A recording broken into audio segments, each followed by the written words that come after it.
Hebreus, capítulo 10.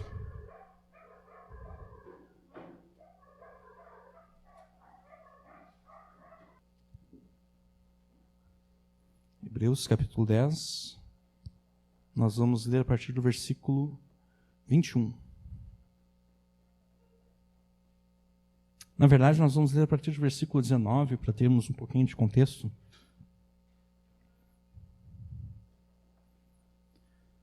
Tendo, pois, irmãos, ousadia para entrar no santuário, no Santo dos Santos, pelo sangue de Jesus, pelo novo e vivo caminho que ele nos consagrou, pelo véu, isto é, pela sua carne, e tendo um grande sumo sacerdote sobre a casa de Deus, cheguemo-nos com um verdadeiro coração, em inteira certeza de fé, tendo os corações purificados da má consciência e o corpo lavado com água limpa. Retenhamos firmes a confissão da nossa esperança, porque fiel é o que prometeu. Até aqui.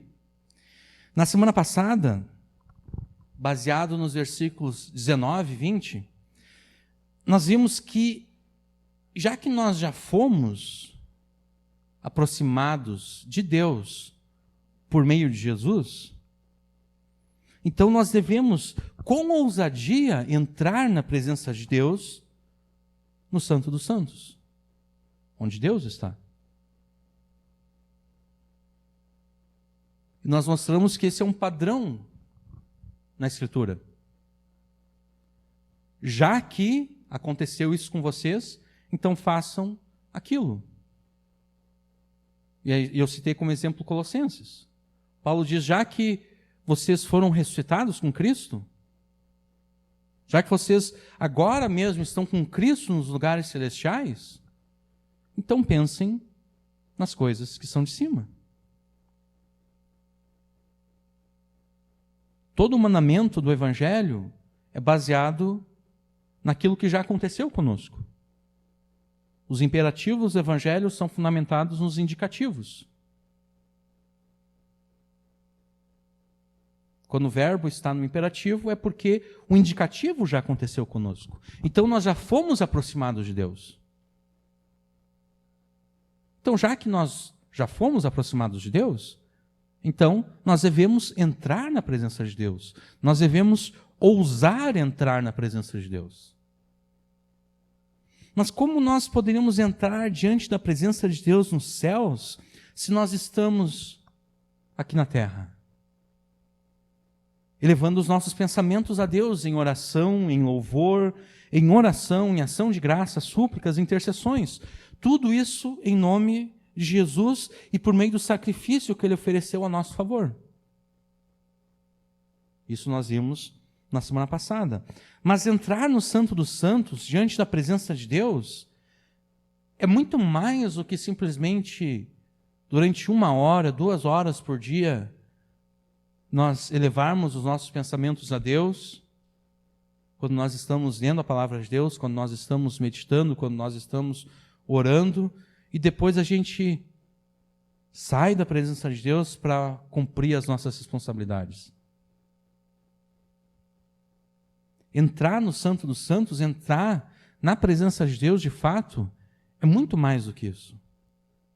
Entrar com ousadia no Santo dos Santos pelo sacrifício de Jesus é viver a vida nesse mundo, tendo consciência da presença de Deus junto a nós. É viver nesse mundo de tal modo, sabendo que Deus está conosco. Sabendo que nós estamos na presença de Deus, não importa onde nós estejamos. Em casa, no trabalho, na escola. Na escola não agora porque não está funcionando. Eu ia dizer no cinema também, mas também não está funcionando no cinema. Mas tanto faz. Quando voltar a funcionar um dia, se voltar a funcionar um dia,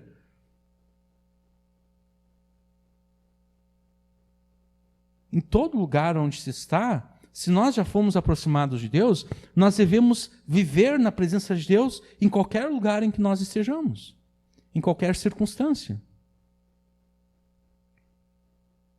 Viver nesse mundo, desprezando a presença de Deus nas nossas vidas, é recusar-se a entrar no Santo dos Santos. quando eu vivo a minha vida como se Deus não estivesse comigo, onde quer que eu esteja, eu estou me recusando a entrar no Santo dos Santos. Eu estou na presença de Deus, mas eu estou desprezando a presença de Deus, porque eu não estou vivendo como se eu estivesse de fato na presença de Deus. E recusar-se a entrar no Santo dos Santos é negar a Jesus. É dizer, tá bom, Jesus, eu sei, o Senhor morreu lá para que eu fosse aproximado de Deus, os meus pecados é que me separavam de Deus, o Senhor então morreu pelos meus pecados, eu fui aproximado de Deus, mas eu não quero assim estar tão próximo de Deus.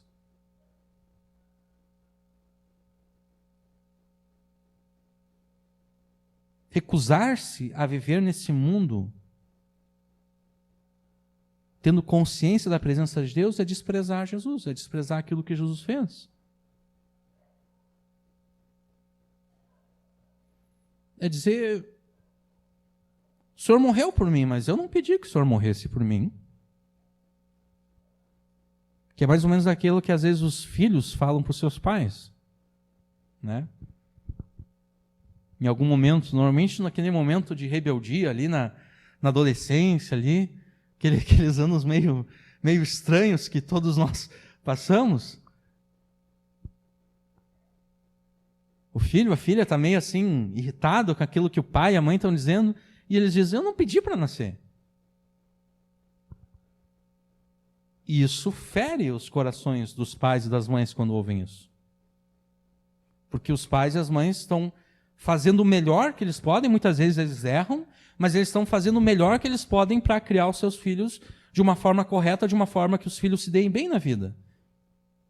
E quando o filho diz, eu não pedi para nascer, o filho está dizendo que ele está desprezando tudo aquilo que o pai e a mãe dele está fazendo por ele.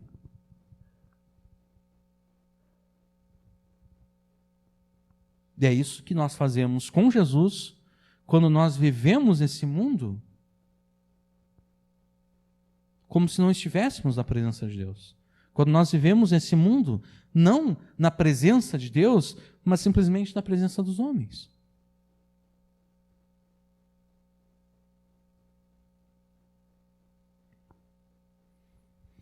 O que temos nesses versículos aqui, nos versículos 19 e 20, não é um simples convite ao culto público da igreja, que normalmente esses versículos são usados para isso, para falar acerca do culto a Deus. Ou para falar acerca daquele momento de devocional pessoal, em que a pessoa vai ler a palavra de Deus, vai orar, vai meditar, vai jejuar. Normalmente é nesse contexto que esses versículos são citados, mas não é isso. Certamente envolve isso, mas não se limita a isso, é muito mais do que isso. O que temos nesses versículos é um mandamento bíblico para aqueles que creem em Jesus se apeguem com firmeza a essa fé e vivam a sua vida sabendo que estão na presença de Deus. Rejeitar o mandamento de Jesus para entrar com ousadia na presença de Deus é voltar para a religião vazia do Antigo Testamento, no caso desses judeus que haviam crido em Jesus. Quando ele diz aqui, para esses judeus, tendo, pois, irmãos, ousadia para entrar no santuário pelo sangue de Jesus, pelo novo e vivo caminho que ele nos consagrou pelo véu, isto é, pela sua carne, ele está dizendo, vocês não devem abandonar Jesus para voltar ao judaísmo, para voltar à religião do Antigo Testamento, porque na religião do Antigo Testamento vocês não podem entrar na presença de Deus. Na religião do Antigo Testamento, só o representante de vocês pode entrar uma única vez no ano na presença de Deus, e ainda na presença de Deus num tabernáculo terrestre, não lá no céu.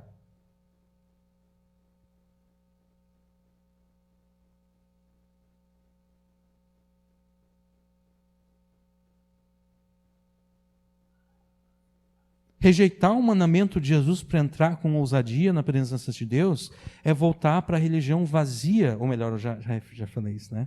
Estou repetindo aqui. Recusar-se a entrar com ousadia na presença de Deus é abandonar a Jesus e voltar atrás na fé.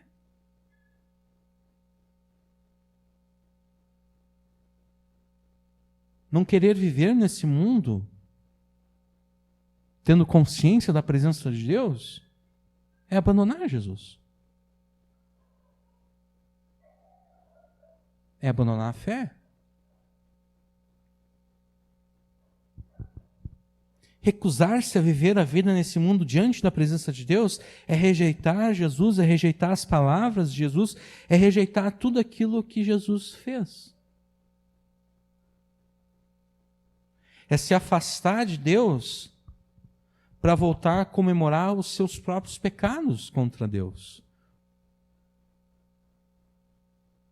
Recusar-se a viver a vida nesse mundo diante da presença de Deus é declarar-se inimigo de Jesus. Um inimigo, como nós vimos há umas 2 ou 3 pregações atrás, em breve será feita uma plataforma para os pés de Jesus. Porque Jesus, tendo oferecido um único sacrifício, assentou-se à destra de Deus, esperando até que os seus inimigos sejam colocados como uma plataforma para os seus pés. Isso está nos versículos um pouquinho antes aqui. Está no versículo, capítulo 10, 13. Obrigado. Daqui em diante, esperando até que os seus inimigos sejam postos por escabelo de seus pés. Recusar-se a viver nesse mundo, diante da presença de Deus, é declarar-se um inimigo de Jesus, que em breve será colocado como plataforma para os pés de Jesus. O escritor de Hebreus nos mostrou, naqueles versículos aqui, nos versículos 19 e 20, qual é a implicação prática de tudo aquilo que ele nos disse até agora, de tudo aquilo que ele falou, de Hebreus 1 até 9, 18. E a implicação prática é que nós devemos viver nesse mundo com a ousadia de quem está na presença de Deus. Tudo bem, vocês podem estar pensando, mas como é que eu vivo? Como é que nós conseguiremos viver com ousadia na presença de Deus estando nesse mundo? Como é que eu faço isso? É exatamente isso que nos ensinam os versículos que nós iremos hoje, versículos 21 até o 23. E os versículos seguintes também falam acerca disso, versículos 24 e 25. Mas hoje nós só veremos do 21 até o 23. E a resposta que esses versículos nos dão a essa pergunta de como é que nós vamos conseguir viver com ousadia na presença de Deus nesse mundo, é que nós devemos nos aproximarmos de Deus com um coração verdadeiro, com uma inteira certeza de fé e retendo firme a esperança. Nós viveremos na presença de Deus nesse mundo, manifestando nesse mundo a verdade, manifestando nesse mundo a fé e a esperança que nos foi dada. Porque é impossível que Jesus nos aproxime de Deus sem que a verdade, a fé e a esperança não sejam marcas das nossas vidas nesse mundo. É impossível que isso aconteça. Se alguém diz que foi aproximado de Deus por Jesus, mas a sua vida não manifesta nesse mundo verdade, fé ou esperança, essa pessoa está mentindo. Ela não foi aproximada de Deus através de Jesus. É impossível que Jesus nos aproxime de Deus sem que a verdade, a fé e a esperança não sejam marcas das nossas vidas nesse mundo. O que demonstra que, de fato, nós estamos vivendo na presença de Deus, mesmo estando agora nesse mundo, é a verdade, a fé e a esperança que nós manifestamos em todos os momentos, em todas as áreas da nossa vida. E é isso que o Espírito Santo quer que você entenda nessa noite, que vivendo a sua vida na presença de Deus, você deve manifestar verdade, fé e esperança nesse mundo. Os versículos 21 a 23, eles são paralelos aos versículos 19 e 20. O que eu quero dizer com isso? Eu quero dizer que eles se referem ao mesmo assunto. Eles estão tratando acerca do mesmo tema, mas eles estão usando termos e palavras diferentes. Eles estão falando acerca da mesma coisa, mas usando palavras diferentes, usando uma terminologia diferente.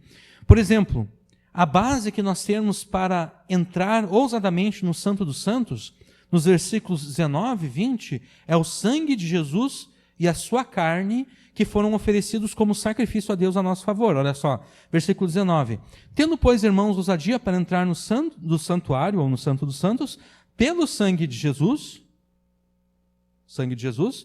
versículo 20, pelo novo e vivo caminho que ele nos consagrou pelo véu, isto é, pela sua carne. Os versículos 19 e 20 nos apresentam o sangue e a carne que Jesus ofereceu a Deus como sacrifício, como sendo a base pela qual nós devemos entrar com ousadia na presença de Deus. Já nos versículos 21 a 23, a base que nós temos para nos achegarmos a Deus é o fato de Jesus ser um grande sacerdote sobre a casa de Deus. Ele começa o versículo 21 exatamente assim. E tendo um grande sacerdote sobre a casa de Deus, cheguemo-nos. Então ele está falando acerca da mesma coisa, acerca de entrarmos na presença de Deus, acerca de vivermos as nossas vidas na presença de Deus, só que ele está usando palavras, ele está usando termos diferentes, ele está usando temas diferentes. Nos versículos 19 e 20 é o fato de Jesus ser um sacrifício a nosso favor. Nos versículos 21 a 23 é o fato de Jesus ser um grande sacerdote sobre a casa de Deus. Jesus é o grande sacerdote sobre a casa de Deus, exatamente porque em vez de oferecer um animal como sacrifício a Deus, Jesus ofereceu-se a si mesmo como sacrifício. E além do mais, Jesus é um grande sacerdote sobre a casa de Deus, ou Jesus é o grande sacerdote sobre a casa de Deus, porque diferente dos outros sacerdotes que haviam na antiga aliança, Jesus ofereceu um único sacrifício. Aqueles sacerdotes lá ofereciam o sangue e a carne de animais, e eles tinham que fazer isso muitas e muitas vezes. Na verdade, eles teriam que fazer isso infinitas vezes se Jesus nunca tivesse vindo a este mundo.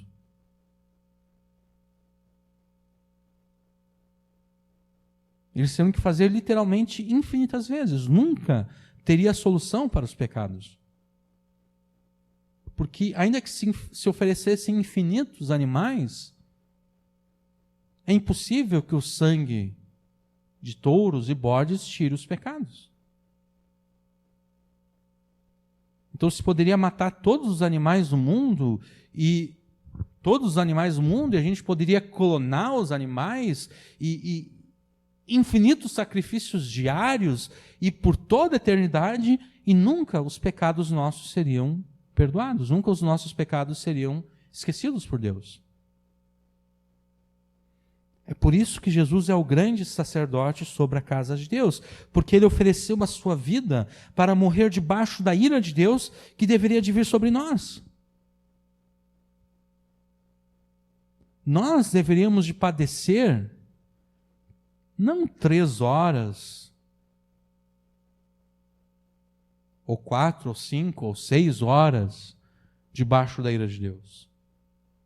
Nós deveríamos de padecer por toda a eternidade debaixo da ira de Deus. Nós deveríamos de morrer, não uma morte que teria fim, mas uma morte sem fim.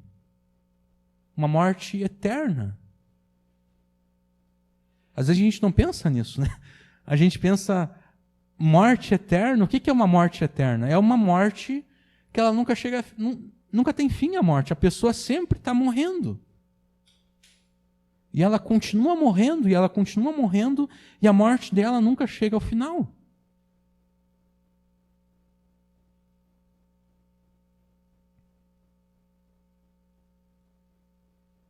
Às vezes podem acontecer circunstâncias em que os nossos animais de estimação, eles têm que ser sacrificados, porque não tem mais jeito. E se a gente não fizer nada, o coitadinho do bicho vai estar lá sofrendo. Então uma atitude humanitária qual é? É ir lá e matar o bicho de uma vez, para acabar com o sofrimento dele.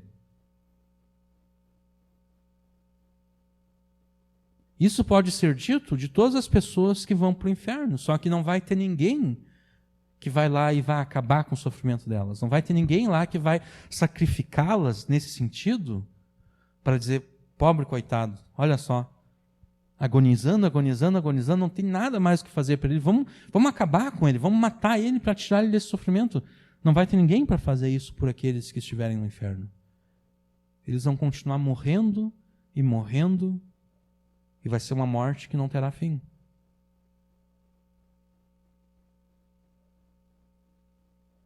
E Jesus sofreu isso por nós.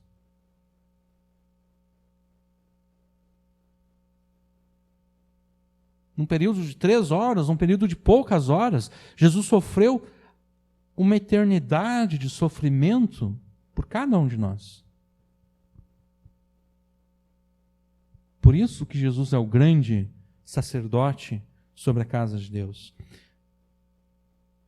Mas quem é a casa de Deus sobre a qual Jesus é o grande sacerdote? A casa de Deus somos nós, o povo de Deus, a igreja. Isso o escritor de Hebreus deixou claro alguns versículos, alguns capítulos antes. Eu vou ler para vocês aqui Hebreus capítulo 3, versículos de 1 ao 6. Portanto, santos irmãos, participantes do chamado celestial, considerai com atenção um apóstolo e sumo sacerdote que declaramos publicamente, Jesus. Ele foi fiel àquele que o constituiu, assim como também foi Moisés em toda a casa de Deus. Pois ele merece uma glória maior do que Moisés, assim como o construtor tem honra maior do que a casa. Porque toda casa é construída por alguém, mas quem edifica, quem constrói todas as coisas é Deus. Moisés, como servo, foi fiel em toda a casa de Deus para testemunho das coisas que seriam anunciadas. Mas Cristo, como filho, é fiel sobre a casa de Deus, casa que somos nós, se conservarmos firmes até o fim a nossa confiança e a glória da esperança. A casa de Deus sobre a qual Jesus é o grande sacerdote, somos nós. E como nós temos sobre nós um grande sacerdote que se ofereceu a si mesmo como sacrifício a Deus, a nosso favor, nós devemos nos achegar a Deus com coração verdadeiro. É isso que diz o versículo 22. Tendo um grande sacerdote sobre a casa de Deus, cheguemo-nos com coração verdadeiro. Ele não fala aqui a quem nós devemos nos chegar, ele simplesmente diz, cheguemo-nos. Mas é óbvio que pelo contexto ele está falando que nós devemos nos achegar a Deus. É a Deus que nós devemos nos achegar com um coração verdadeiro.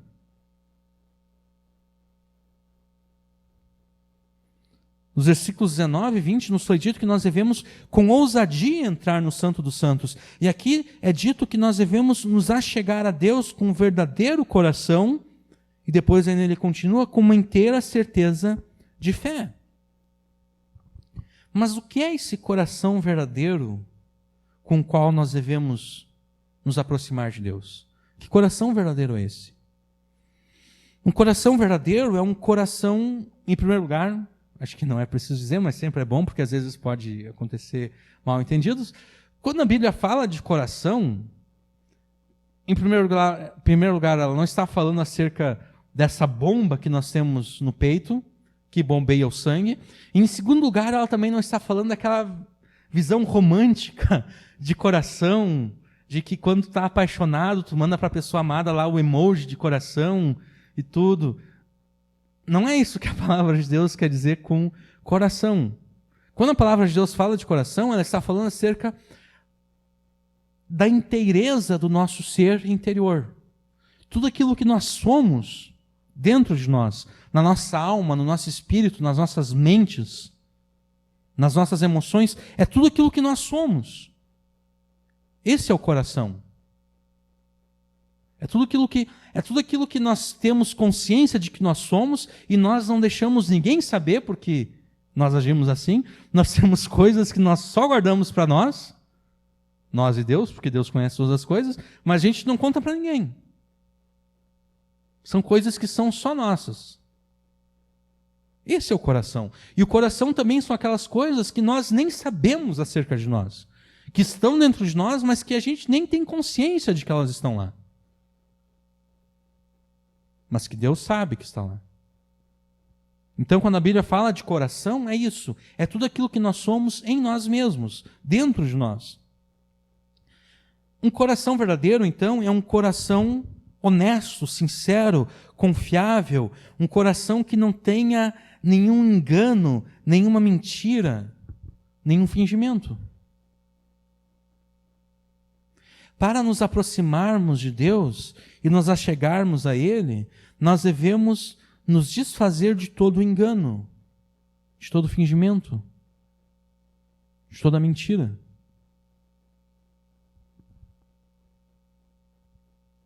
Por quê? Eu já disse por quê. Porque Deus conhece tudo aquilo que está em nós.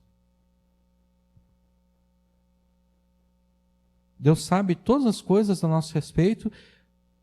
Deus sabe coisas que nós nem sabemos a nosso respeito.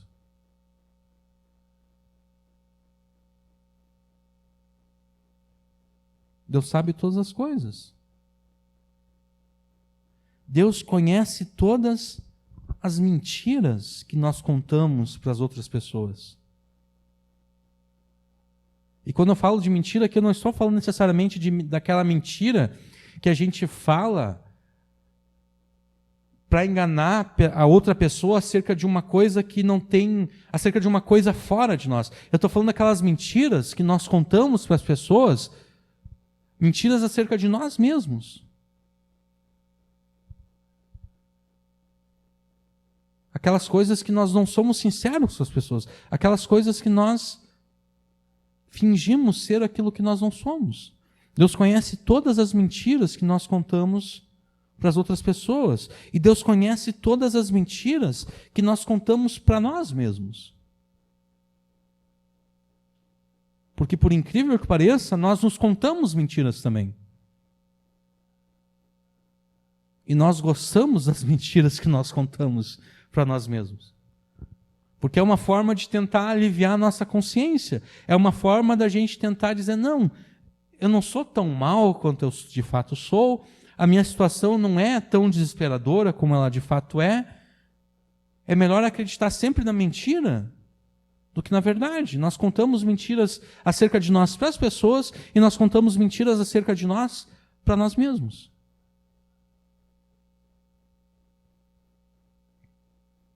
Quais são as mentiras que você tem contado para as outras pessoas?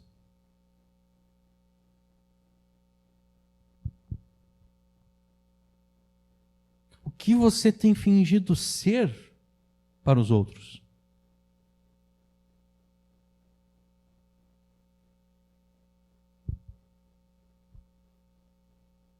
Mas talvez mais grave ainda seja a pergunta: quais são as mentiras que você tem contado para si mesmo?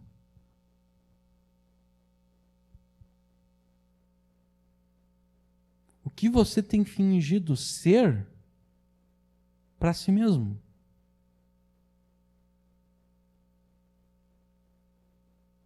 Nós mentimos para as outras pessoas e para nós porque nós nos envergonharmos de ter, nós nos envergonhamos de termos feito o que nós fizemos.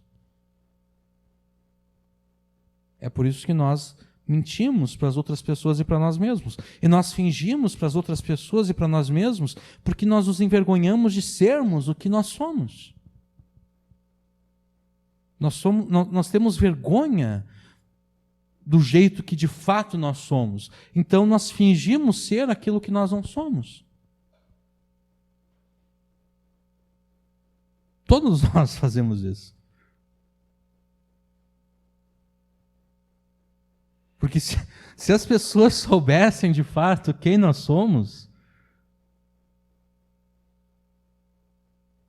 ninguém ia gostar de nós e nós também não íamos gostar das pessoas se nós soubéssemos como elas são.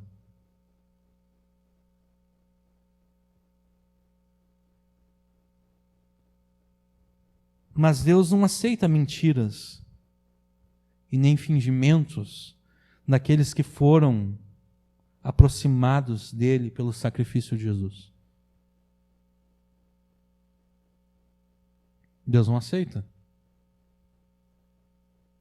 Deus não aceita essas mentiras que nós contamos. Deus não aceita esses fingimentos.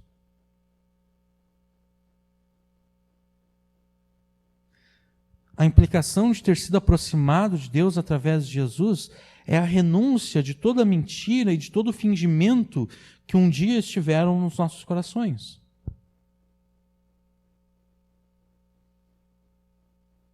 Nós devemos nos aproximar de Deus com os corações abertos, confessando a Ele tudo o que nós fizemos, tudo aquilo que nós somos ou fomos no passado.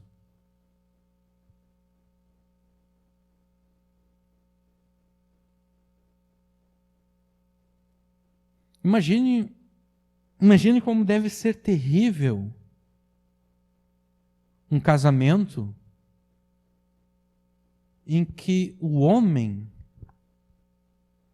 ou a mulher, ou os dois, tem que fingir ser aquilo que não são, porque se eles não fingirem ser aquilo que não são, eles vão perder a pessoa amada.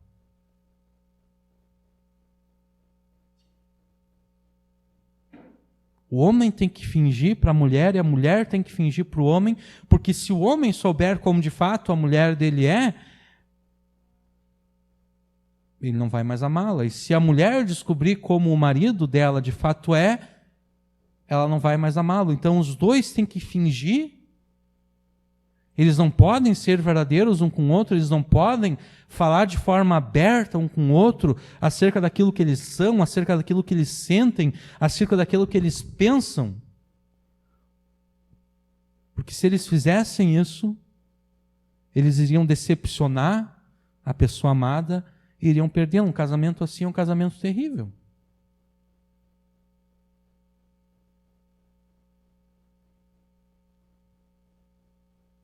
Porque a gente já tem que fingir fora de casa. Em casa, então, seria o lugar onde a gente não precisaria fingir nada, em que a gente poderia ser absolutamente verdadeiro, e a pessoa, então, tem que fingir fora de casa e tem que fingir em casa também.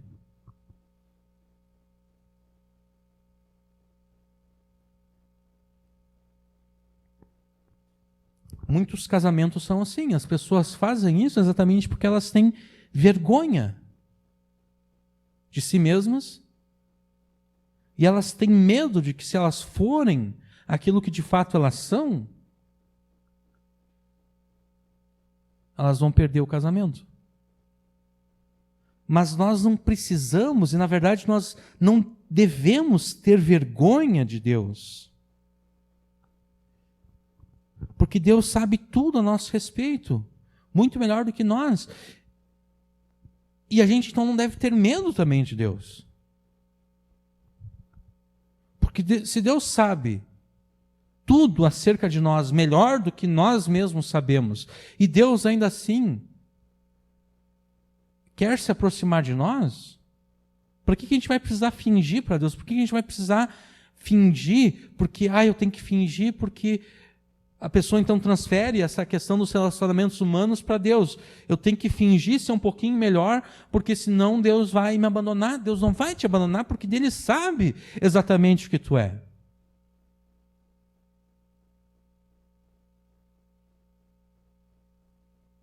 Às vezes os crentes, quando eles acabam cometendo algum pecado terrível, eles pensam que eles decepcionaram de alguma forma a Deus.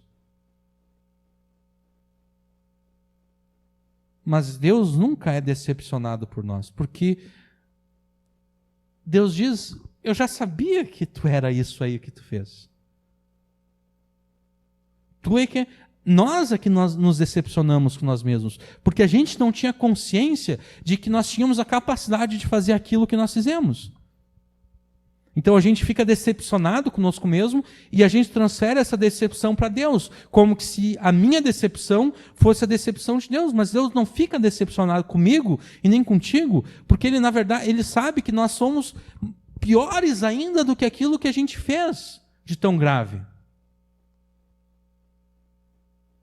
Deus poderia dizer para nós, se Deus fosse católico, da missa, tu não sabe a metade. Eu sei muito mais a teu respeito. Eu sei que tu é capaz de fazer coisas muito mais graves do que essa que tu fez.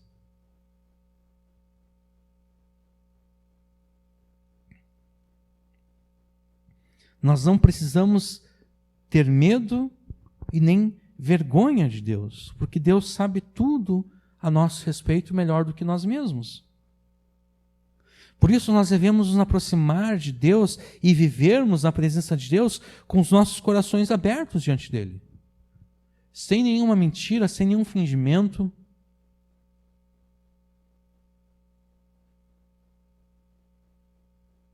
Deus provavelmente é uma das poucas pessoas para o qual a gente pode ser de fato verdadeiro, sem ser julgado.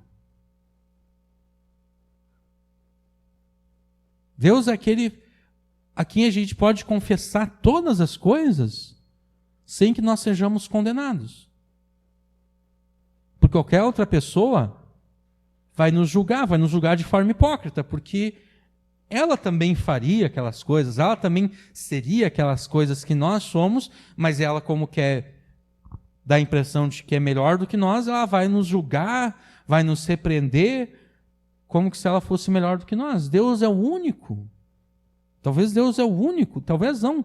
Certamente Deus é o único para o qual a gente pode abrir o nosso coração e falar abertamente sobre todas as coisas que se passam conosco, sem sermos julgados. Isso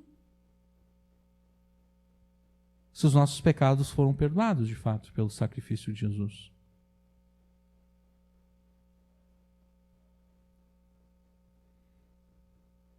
Então não minta e nem finja diante de Deus. Aproxime-se de Deus com um coração verdadeiro. E nós podemos nos aproximar de Deus sem termos vergonha e sem termos medo por tudo aquilo que nós fizemos, ou por tudo aquilo que nós éramos ou somos, exatamente porque nós somos aceitos na sua presença, não por causa de nós mesmos. É isso que ele quer dizer no restante aqui do versículo 22. Cheguemos com verdadeiro coração em inteira certeza de fé. A inteira certeza de fé que nós devemos ter é que é apenas por Jesus, o nosso grande sacerdote, que nós temos o perdão dos pecados, a justificação e a aceitação na presença de Deus. É apenas através de Jesus. Nós não somos aceitos na presença de Deus por sermos pessoas boas, por sermos pessoas fiéis, por sermos pessoas justas. Não é por isso que nós somos aproximados de Deus, não é por isso que nós somos aceitos na presença de Deus. Porque Paulo disse: ninguém é salvo pelas obras.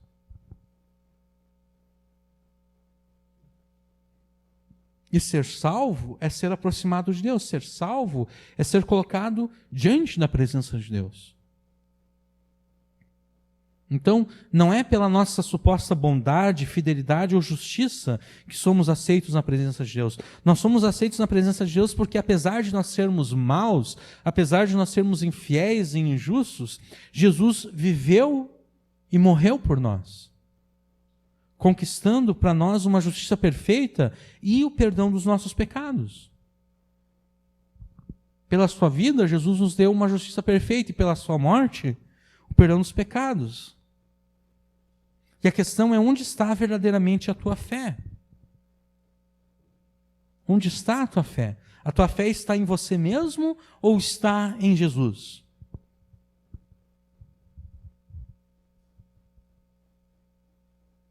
Porque das duas uma, ou nós cremos em Jesus, ou nós cremos em nós mesmos.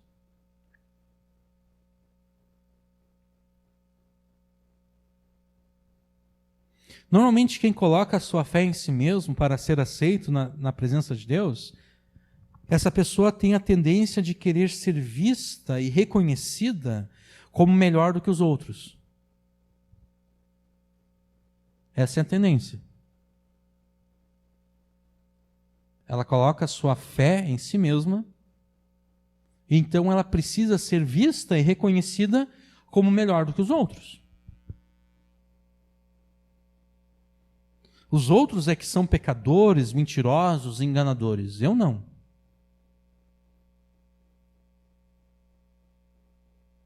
Eu sou melhor do que eles, eu sou mais justo, mais santo, mais puro. Nas palavras daquele desenho antigo da Cartoon Network, eu sou o máximo. Quem chegou a ver esse desenho? Eu vi esse desenho. Lá acho que final dos anos 90. Eu sou melhor do que os outros.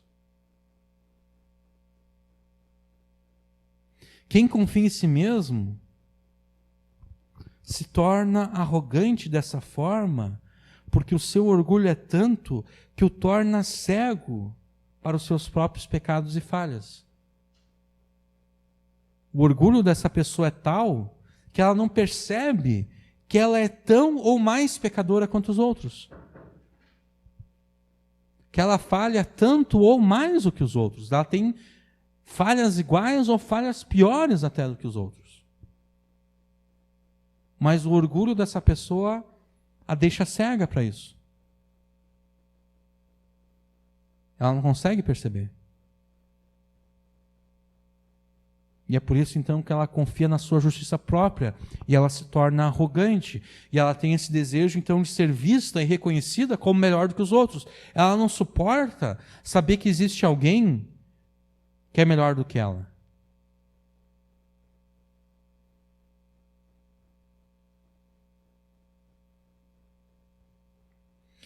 Mas também pode ocorrer de que aquela pessoa que coloca a sua fé em si mesmo se torne uma pessoa deprimida. Uma pessoa sem coragem para entrar na presença de Deus. Isso ocorre porque, diferentemente da pessoa que se torna arrogante, e por essa arrogância, por esse orgulho, fica cega para os seus próprios erros, pecados e falhas, essa outra pessoa que ela tem consciência ainda das suas falhas, dos seus pecados. E então ela se acha indigna de Deus. Ela tem medo de Deus.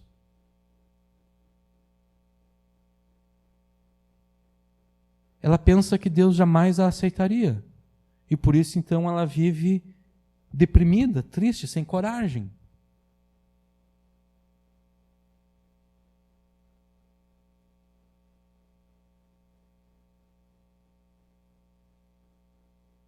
É isso que vai acontecer com quem coloca a fé em si mesmo. Ou a pessoa vai se tornar arrogante a ponto de se achar melhor do que os outros, ou ela vai ficar tão deprimida que ela se acha indigna de estar na presença de Deus.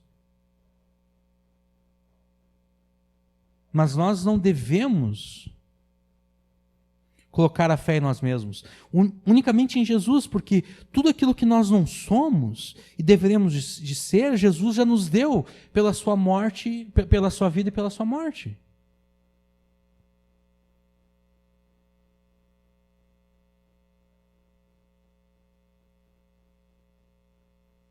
Por isso que nós devemos ter uma inteira certeza de fé. E a única forma de nós termos uma inteira certeza de fé é se nós confiarmos em Jesus. Se nós confiarmos em nós, não tem a possibilidade de nós termos uma inteira certeza de fé confiando em nós mesmos. Porque nós somos falhos, nós somos pecadores. Mesmo depois de termos sido salvos, nós ainda estamos sujeitos à tentação e ao pecado.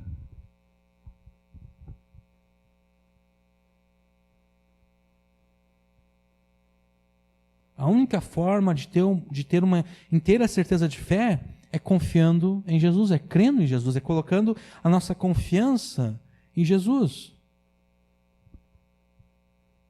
E a minha fé em Jesus me faz perceber que mesmo que eu esteja longe de ser perfeito,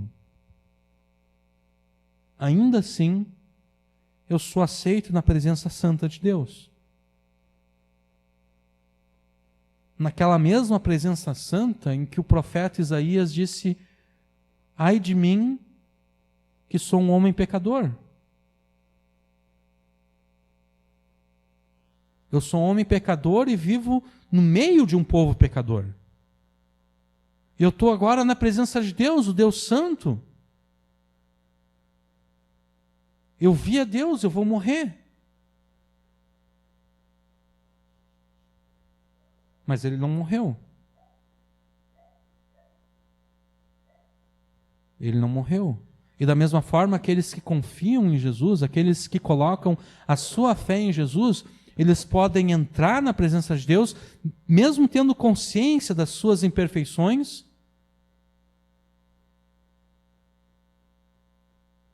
e não vai morrer.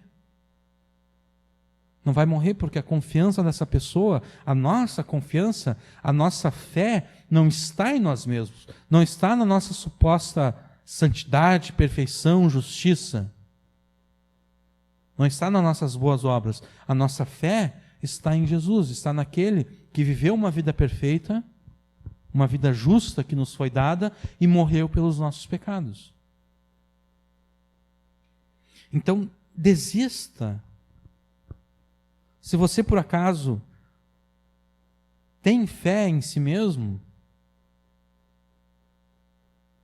e se tornou, então, ou arrogante, a ponto de não perceber as suas próprias falhas e se acha melhor do que os outros, ou então vive em depressão, como se fosse indigno de entrar na presença de Deus, desista de ter fé em si mesmo e coloque a tua fé em Jesus, o único que de fato te dá acesso a Deus, o único que te dá acesso seguro a Deus.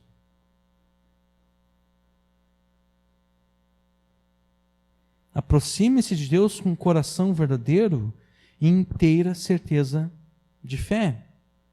Mas nós só podemos ter um coração verdadeiro e uma inteira certeza de fé, porque pelo sacrifício de Jesus, nós somos feitos participantes da nova aliança. É assim que termina o versículo 22. Cheguemos com verdadeiro coração, inteira certeza de fé, tendo os corações purificados na má consciência e o corpo lavado com água limpa. A antiga aliança não tinha condições de prover a purificação da má consciência. A má consciência é aquela consciência que, das duas uma, ou ela nos acusa de pecados e não há solução, não há como aliviar essa consciência que constantemente nos acusa de pecado, ou então é aquela consciência que já ficou tão acostumada ao pecado que acaba vendo o pecado como algo normal e bom. A pessoa peca e a consciência dela não faz nada, não acusa, de forma alguma. A antiga aliança não tinha condições de prover a purificação dessa má consciência. O máximo de purificação que a antiga aliança conseguia alcançar é a lavagem do corpo com água limpa. Se nós formos ler Êxodo, Levítico, principalmente Levítico, ali há várias cerimônias em que a água é usada para lavar o corpo, seja o corpo do sacerdote, seja o corpo da pessoa. Existiam várias cerimônias ali de lavagem e purificação. O máximo de purificação que a antiga aliança conseguia era essa do corpo, que não é muito diferente da gente chegar em casa, agora não, porque a gente já toma banho antes de vir, mas se a gente tivesse vindo direto agora do trabalho, chegar em casa, não é diferente de ligar o chuveiro, bem pouquinho, né? Porque agora a gente está no inverno, não tem, então é só bem pouquinho ali para a água ficar bem quentinha, e colocar debaixo do chuveiro e passar um sabonete tudo, e depois de passar o sabonete ficar mais uns 10, 15 minutos debaixo da água, para esquentar bem. Então ficaria uns 15, 20 minutos debaixo da água quente, se esquentando bem, e depois sai correndo para se secar e logo colocar uma roupa quente. Essas lavagens de purificação não eram diferentes de tomar um banho. Só tirava a sujeira do corpo. Simbolicamente, aquelas cerimônias ali de lavagem do corpo simbolizavam a lavagem do pecado, simbolizavam a purificação dessa má consciência. Mas essas cerimônias apenas simbolizavam, apenas tipificavam. Elas não alcançavam isso, elas não alcançavam a purificação do coração, elas não alcançavam a purificação da consciência. elas não tiravam de fato o pecado. O pecado, como nós sabemos, ainda que o pecado se manifeste nesse mundo físico, através das nossas obras, através das nossas palavras, das nossas ações, o pecado não é, a natureza do pecado não é física, não é uma natureza material, como esse púlpito, por exemplo, que eu posso tocar nele. Eu não consigo tocar no meu pecado. No máximo eu consigo perceber a ação do meu pecado. Eu consigo perceber a mentira que eu contei. Eu consigo perceber aquilo que eu roubei, o roubo que eu fiz. Mas eu não consigo tocar no roubo que existe dentro de mim. Eu não consigo tocar na mentira que existe dentro de mim, exatamente porque o pecado não é físico. O pecado não é algo material. O pecado é um estado espiritual de rebeldia contra Deus.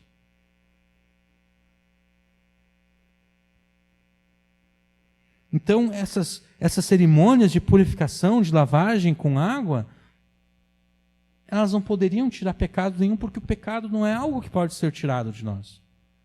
O pecado não é uma sujeirinha que nós temos no nosso corpo que a gente pode lavar com água e sabonete.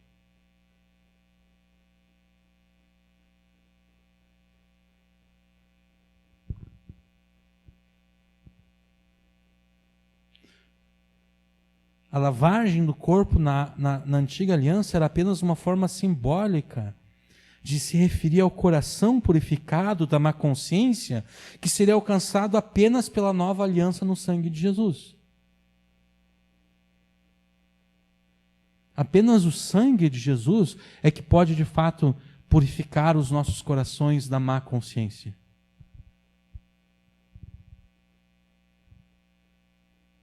E daí cabe a pergunta: o sangue de Jesus já purificou o teu coração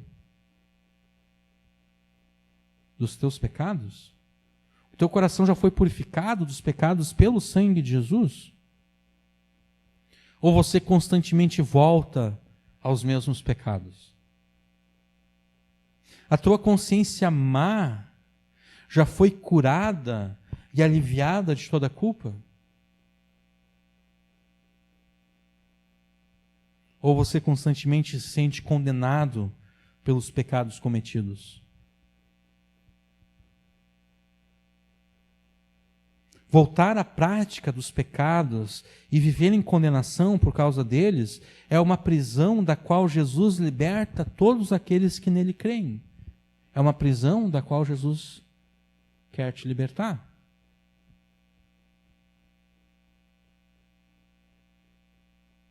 Mas para ser liberto, você deve vir até Jesus.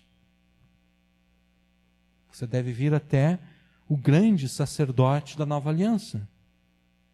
Você deve vir até aquele que viveu e morreu por pecadores como você.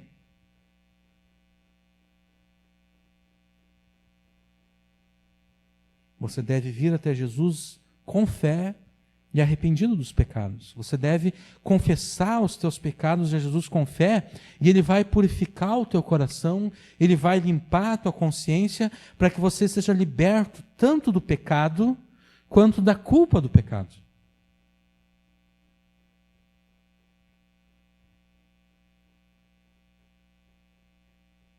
Tanto do pecado, do poder que o pecado exerce sobre aqueles que continuam debaixo da sua escravidão, sobre aqueles que têm como pai ao diabo, quanto da culpa do pecado.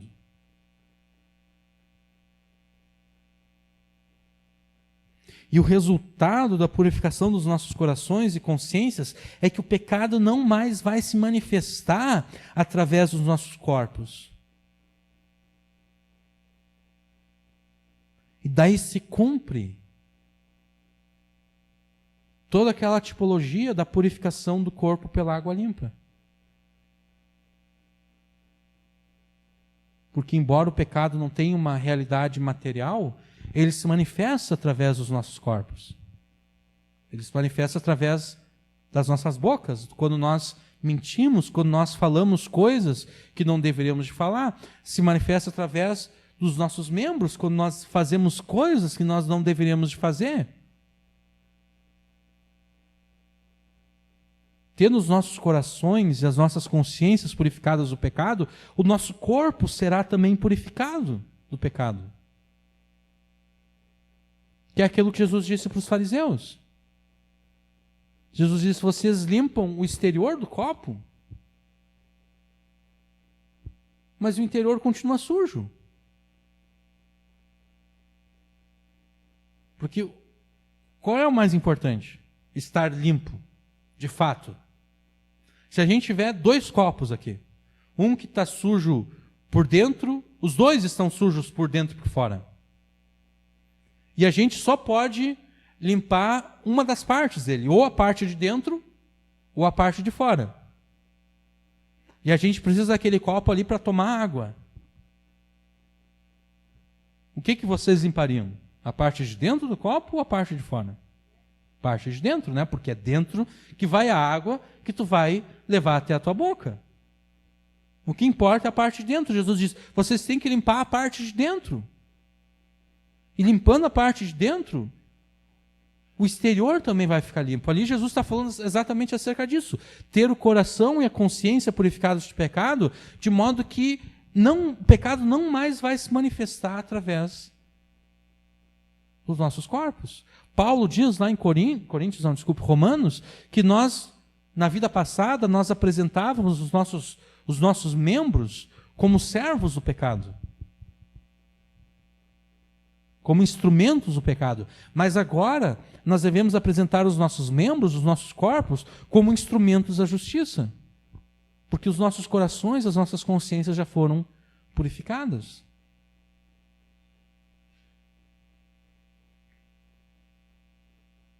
O resultado da purificação dos nossos corações e consciências é que o pecado não mais se manifestará através dos nossos corpos. É possível, não apenas é possível, mas é provável que nós ainda vamos cometer muitos pecados. Não deveria de ser assim. Mas é possível e provável. O pecado ainda vai se manifestar nos nossos corpos. Mas vai ser de uma forma diferente. Porque tendo o pecado se manifestado nos nossos corpos, nós vamos voltar a Jesus arrependidos. Nós vamos confessar esse pecado a Jesus.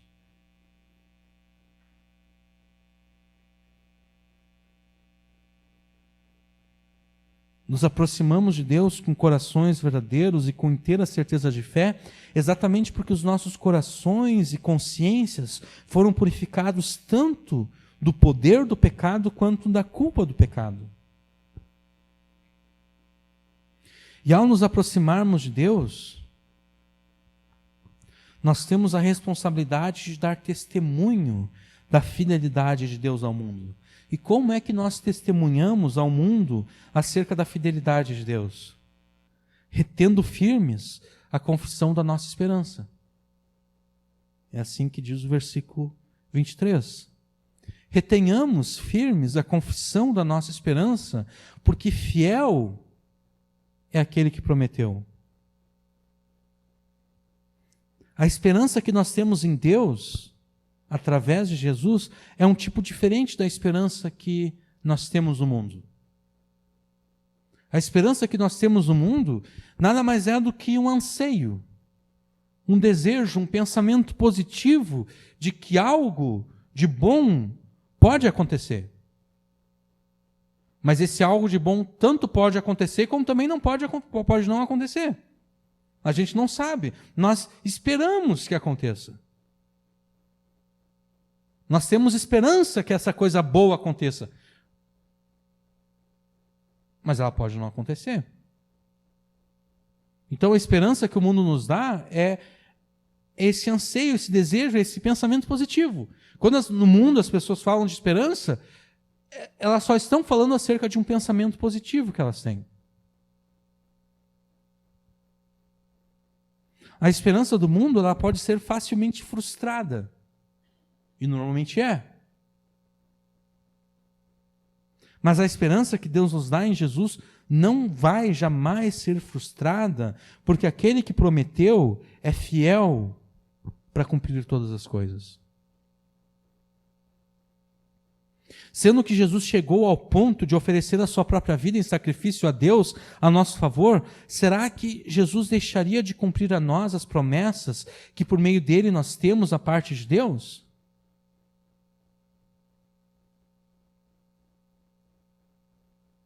A nossa esperança está no fato de que, tendo entregado o seu próprio Filho por nós, junto com ele, Deus não negará nada daquilo que a sua palavra promete ao seu povo.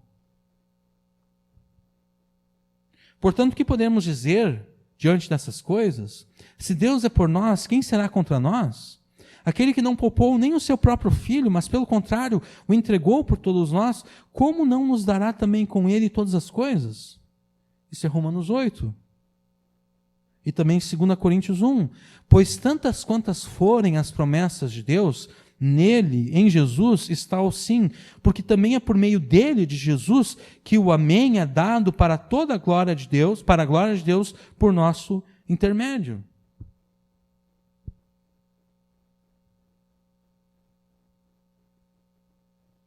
Se aquilo que era de mais precioso, Deus já deu a nosso favor, que é a morte de Jesus, então por que ele não daria aquelas coisas que são menos preciosas? Se ele já fez o maior sacrifício, por que ele não daria aquelas coisas que são menores do que o maior sacrifício?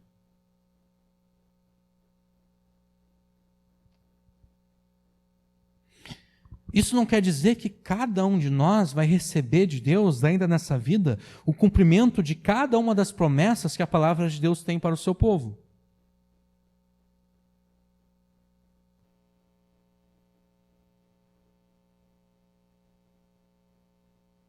Cada um de nós vai receber uma certa porção dessas promessas. Um vai receber o cumprimento de uma promessa, outro vai receber o cumprimento de outra promessa, e assim por diante. Mas no último dia, quando Jesus tiver derrotado por completo os seus inimigos, naquele dia nós, o povo de Deus, naquele dia nós teremos o cumprimento pleno de todas as promessas divinas.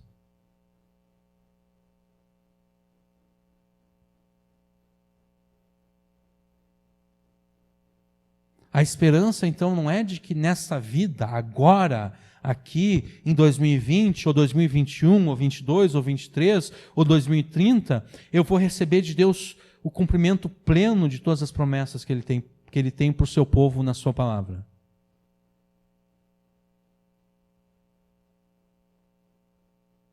Não, a nossa esperança é de que no último dia nós receberemos o cumprimento pleno de todas essas coisas. Essa é a esperança que nós temos que reter firme como uma confissão de fé pela qual nós vivemos. Deus é fiel e em Cristo nós somos herdeiros de todas as promessas divinas que estão na palavra de Deus.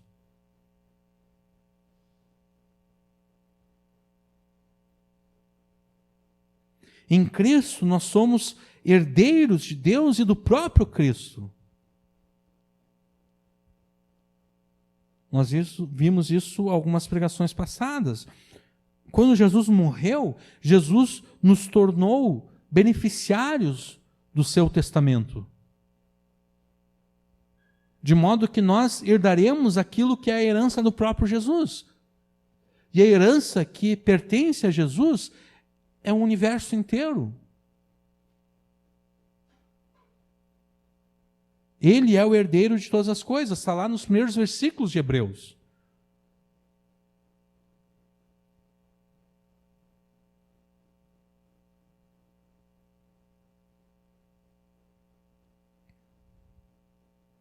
Nós herdaremos tudo aquilo que Ele nos prometeu. É com essa firme esperança que nós devemos viver nesse mundo, dando testemunho da fidelidade de Deus. É por isso que nós não devemos temer nem a vida e nem a morte. Porque a nossa vida é Cristo e o morrer é lucro. Nós não devemos ter medo de nenhuma dificuldade, nenhum sofrimento, nenhuma tristeza, nenhuma decepção, ilusão ou desilusão que nós ainda teremos nessa vida. E, na verdade, você não deve permitir que nenhuma dessas coisas tire de você a esperança do cumprimento de todas as promessas de Deus pela fidelidade de Deus. Você não deve acreditar nas mentiras que as dificuldades, os sofrimentos, as tristezas, as decepções, ilusões e desilusões te contam. Porque todas essas coisas contam mentiras a nós. As tristezas, os sofrimentos estão constantemente mentindo para nós.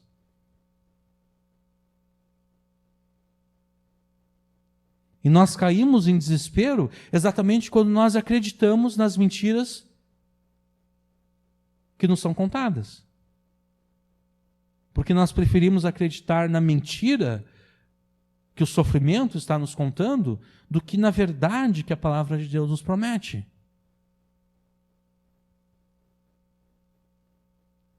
Você não deve acreditar nessas mentiras porque o objetivo delas é te deixar desanimado, é roubar a tua fé, é roubar a tua alegria, é destruir a tua esperança.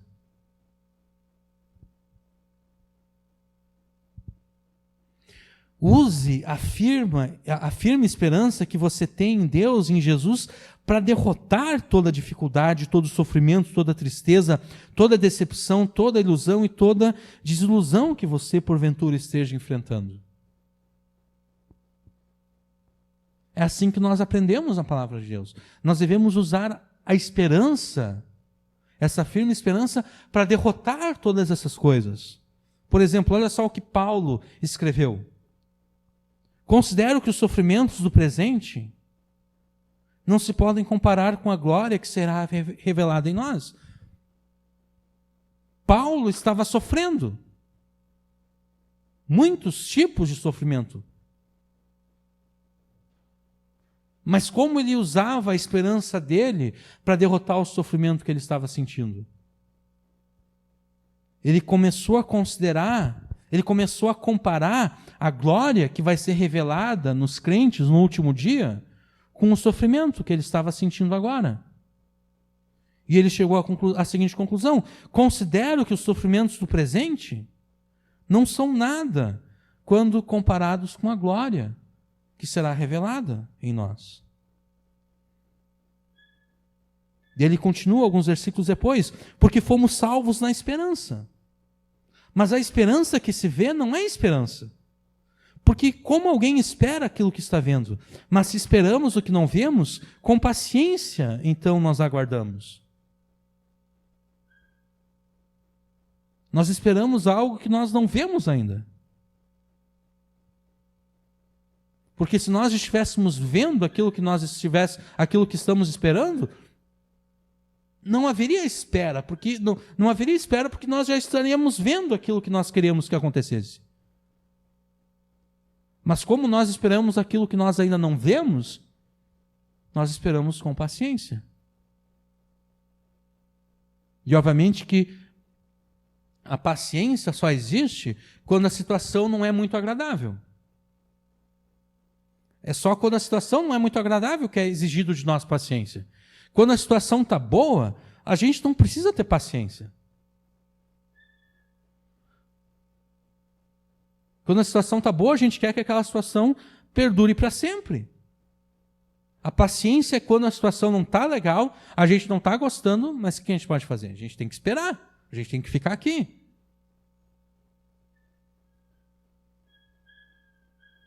Nós devemos esperar pelo cumprimento das promessas de Deus com paciência, aguardar com paciência. Porque nós sabemos que Deus faz com que todas as coisas concorram para o bem daqueles que o amam, dos que são chamados segundo o seu propósito,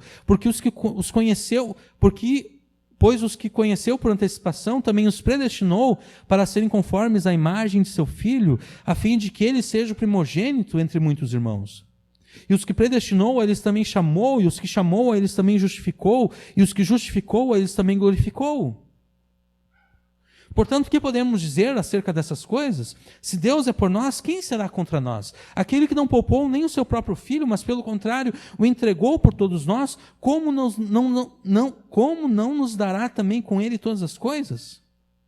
Quem trará alguma acusação contra os escolhidos de Deus? É Deus quem os justifica. Quem os condena?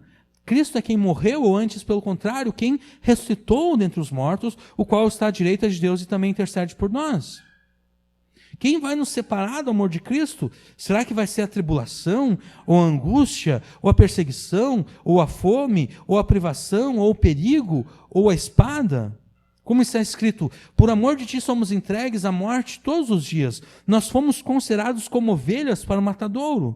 Mas em todas essas coisas nós somos mais do que vencedores por meio daquele que nos amou. Porque eu tenho a certeza de que nem a morte, nem a vida, nem os anjos, nem as autoridades celestiais, nem coisas do presente, nem do futuro, nem poderes, nem altura, nem profundidade, nem qualquer outra criatura poderá nos separar do amor de Deus que está em Cristo Jesus nosso Senhor. Por isso tudo era Romanos capítulo 8, agora eu coloco aqui 2 Coríntios 4. Por isso nós não desanimamos. Porque ainda que o nosso exterior esteja sendo desgastado por todas essas tragédias, todos esses sofrimentos, o nosso interior está sendo renovado todos os dias. Porque a nossa tribulação leve e passageira produz para nós uma glória incomparável, de valor eterno, porque nós não fixamos o olhar nas coisas visíveis, mas naquelas que se não veem. Porque as coisas visíveis, esse mundo, as coisas boas desse mundo e as coisas ruins desse mundo, são temporárias, ao passo que as coisas que não se veem são eternas. Nós devemos aprender a usar as promessas de Deus, a sua palavra, como um escudo e como uma arma espiritual para derrotar tudo aquilo que tenta roubar de nós a fé, a alegria, tudo aquilo que tenta destruir a nossa esperança. E nós fazemos isso confessando com fé as promessas que nós temos na palavra de Deus.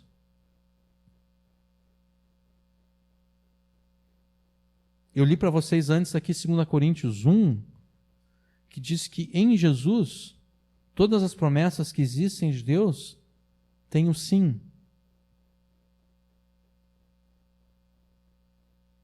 Tem o sim de Deus para nós. E se tem o sim de Deus, nós devemos confessar essas promessas de Deus, crendo que um dia nós vamos receber, talvez não nessa vida, talvez não agora, mas nós vamos recebê-las.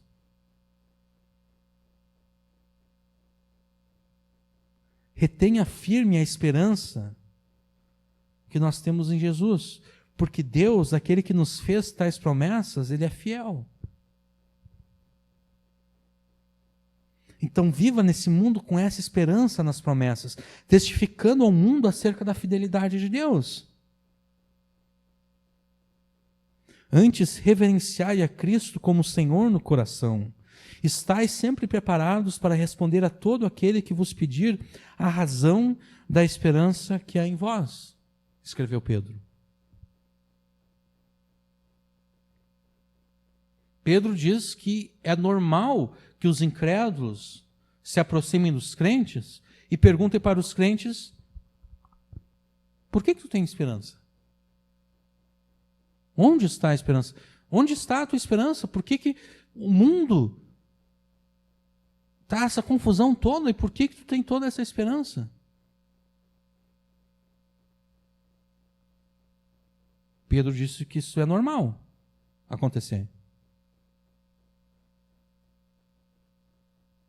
Só não acontece conosco porque nós não estamos vivendo dessa forma. Nós não estamos retendo firmes a esperança que nos foi dada.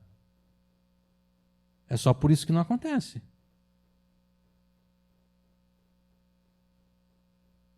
Só não acontece conosco porque as nossas reclamações não são diferentes das reclamações dos incrédulos.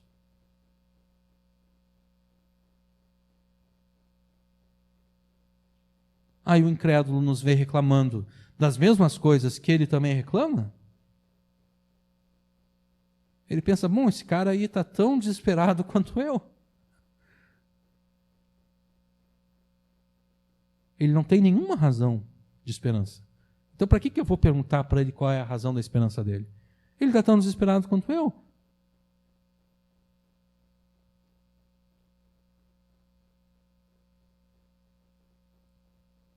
É com essa esperança que nós também devemos nos achegar em oração ao trono da graça, pedindo de Jesus graça, misericórdia e ajuda em todas as nossas tentações, provações, dificuldades, sofrimentos, em todas as coisas que acontecem conosco. Portanto, tendo um grande sumo sacerdote, Jesus, o Filho de Deus, que entrou no céu, mantenhamos com firmeza a nossa declaração pública de fé, porque não temos um sumo sacerdote que não possa compadecer-se das nossas fraquezas, mas alguém que a nossa semelhança foi tentado em todas as coisas, porém sem pecado. Portanto, aproximemo-nos com confiança do trono da graça, para que recebamos misericórdia e encontremos graça, a fim de sermos socorridos no momento oportuno. É com essa esperança que nós devemos ir até Deus em oração.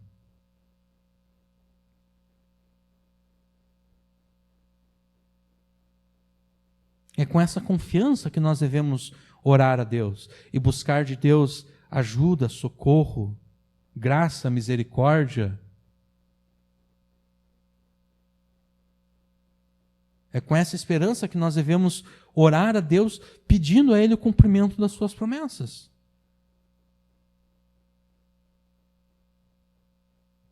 Em todas as circunstâncias da vida, ore a Deus. Mas não ore a Deus como se Deus fosse um Deus distante. Porque você já foi aproximado de Deus. Na verdade, você foi aproximado de tal forma de Deus que Deus te recebeu como filho. Então, ore a Deus como se você estivesse falando com teu próprio pai.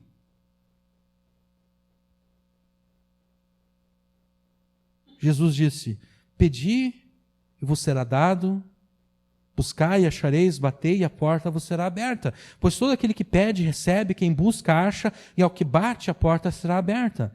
Quem entre vós, se o filho lhe pedir pão, lhe dará uma pedra? Ou se lhe pedir peixe, lhe dará uma cobra? Se vós, sendo maus, sabeis dar boas coisas aos vossos filhos, quanto mais vosso Pai que está no céu dará boas coisas aos que lhe pedirem. Ore a Deus, ore ao teu Pai com fé e esperança, sabendo que nada depende de você.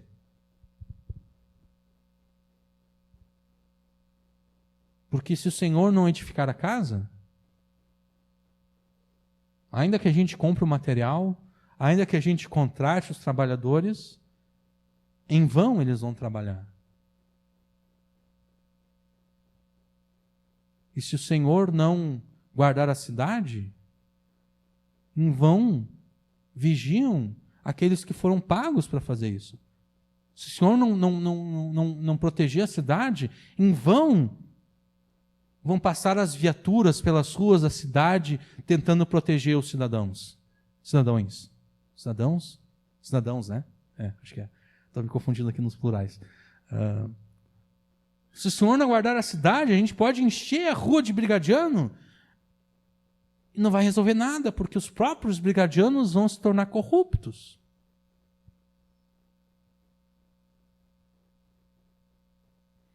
A gente deve orar a Deus, nosso Pai, sabendo que tudo depende dele, nada depende de nós.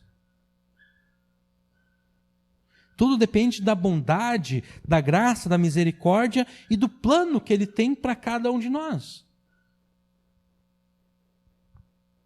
Não compete a você se preocupar em saber se é realmente da vontade de Deus te dar aquilo que você está pedindo.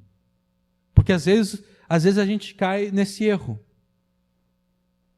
A gente está orando por alguma coisa e a gente fica se preocupando, será que é da vontade mesmo de Deus me dar isso? Mas não compete a nós a gente ficar pensando isso.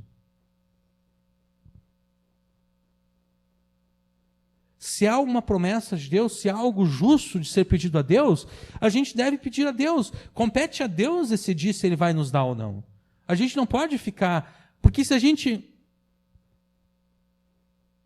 ficar pensando, será que é realmente da vontade de Deus? A gente já vai orar desconfiando. Porque a minha tendência, pelo menos, já é pensar que não é da vontade de Deus me dar aquilo que eu estou pedindo.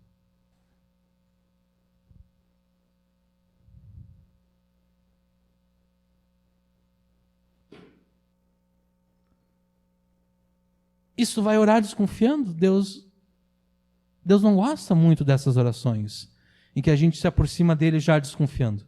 No capítulo 11 ele vai dizer que é necessário que aquele que se aproxima de Deus creia que ele exista e que ele é galardoador daqueles que o buscam.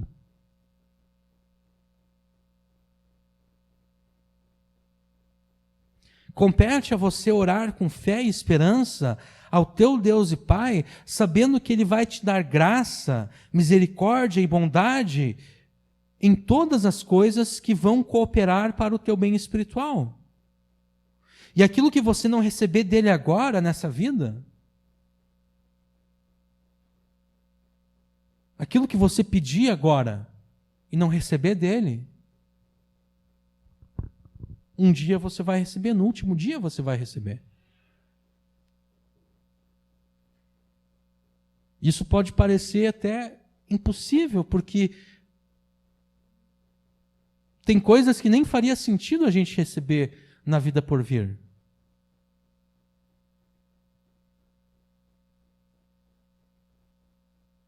Mas aquilo que nós não recebermos agora, nós vamos receber no último dia.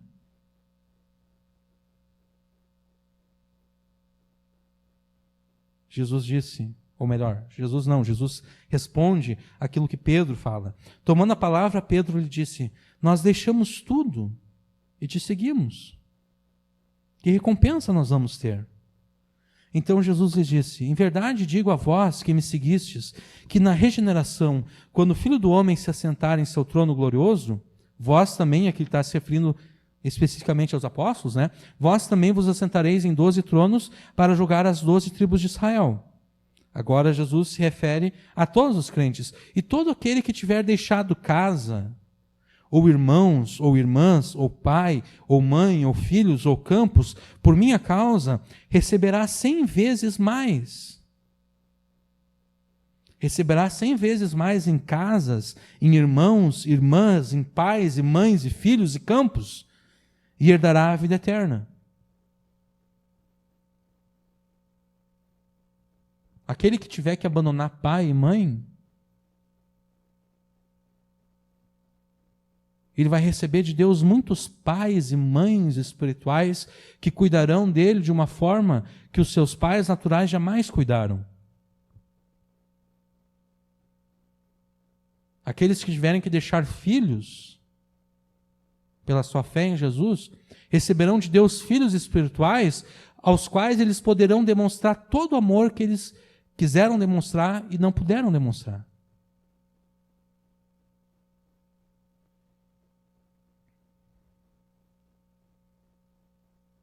E herdará a vida eterna. Sendo nosso grande sumo sacerdote, Jesus nos aproximou de Deus com o sacrifício de si mesmo. E já que fomos aproximados de Deus, nós devemos viver nesse mundo sabendo que estamos vivendo não apenas diante das demais pessoas, mas diante do próprio Deus.